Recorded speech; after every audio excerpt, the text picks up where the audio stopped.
El Señor le bendiga una vez más, el pastor Francisco Teodoro. Estamos en una jornada en la cual aprendemos de la palabra, porque la palabra es el fundamento de nuestra fe. La palabra abre nuestro entendimiento para conocer la realidad espiritual de Dios. Por eso es importante entender que cuando estamos en medio de una batalla, en medio de una prueba, no tenemos el conocimiento de cómo enfrentarlo, cómo salir de él, cómo batallar contra eso. La razón es que el enemigo, el diablo, usa su mejor arma. La mejor arma del diablo es la ignorancia de la palabra, porque la palabra es una espada de doble filo que penetra hasta partir el alma y el espíritu y discierne aún las intenciones del corazón. La palabra es lo que utilizó nuestro Señor Jesucristo cuando enfrentó al mismo demonio en el desierto. La palabra es la palabra de Dios. Por eso es que el Señor ha dejado la palabra. La Biblia es el recurso más importante que tenemos para conocer a Dios, y a través de la palabra de Dios el Espíritu Santo toma esa palabra y nos hace entender la realidad de Dios. Entonces vivimos una vida victoriosa. Es impresionante cómo cristianos de muchos años no conocen la palabra. Viven bajo un esquema estricto de religiosidad, de normas y estatutos, tradiciones, y eso hace que nosotros vivamos en un esquema de comodidad, y cuando enfrentamos las tentaciones, los pecados, somos vulnerables. Por eso es importante entender la palabra. Quiero tomar en esta oportunidad el punto importantísimo de la vida cristiana, es la presencia de Dios. La presencia de Dios. Cuando oramos tenemos que orar por la presencia de Dios, la protección de Dios, la guianza de Dios. Tres cosas que no deben faltar en una oración.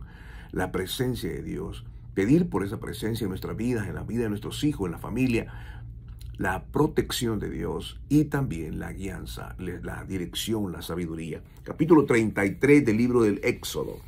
Voy a leer a partir del versículo 7. La palabra de Dios dice así: Moisés tomó su tienda y la levantó fuera del campamento, a una considerable distancia del campamento, y la llamó tabernáculo temporal. Y todo aquel que quería hacer súplica a Jehová salía al tabernáculo temporal, fuera del campamento. Sucedía que cuando Moisés salía hacia el tabernáculo, el pueblo se levantaba y permanecía de pie a la entrada de su tienda con la mirada fija en Moisés hasta que él entraba al tabernáculo. Cuando Moisés entraba en el tabernáculo, la columna de nube descendía y permanecía a la entrada del tabernáculo. Y él hablaba con Moisés. Qué impresionante, algo maravilloso esto. ¿De dónde salió esto? El contexto es porque obviamente ellos habían rechazado las tablas de la ley. Ellos habían adorado al becerro y la ira de Dios se había generado por causa de la desobediencia, de la idolatría y el corazón perverso y corazón duro de este pueblo. Ellos no comprendían la realidad porque ellos desconocían el corazón de Dios y por eso actuaban en su propia carnalidad. Cuando nosotros venimos a la iglesia, la primera cosa que tiene que estar en nuestro corazón es tener la presencia. Si la presencia de Dios no está en la iglesia, simplemente seremos un club social. Simplemente seremos un lugar donde podemos compartir buen tiempo, pero sin la presencia de Dios no tenemos nada. Recuerde que las familias son la parte más importante en la iglesia, porque sin la familia no existe. ¿Qué es lo que ocurre? Nosotros en la familia, cuando estamos en casa con nuestros hijos, esa es la iglesia primaria. Y por esa razón tenemos que entenderlo. La presencia de Dios tiene que estar en casa. Llevar esa presencia de Dios, que esa presencia de Dios produzca en nosotros su reverente temor a Dios, que produzca la santidad, que produzca la alabanza, la gratitud, la entrega, la consagración.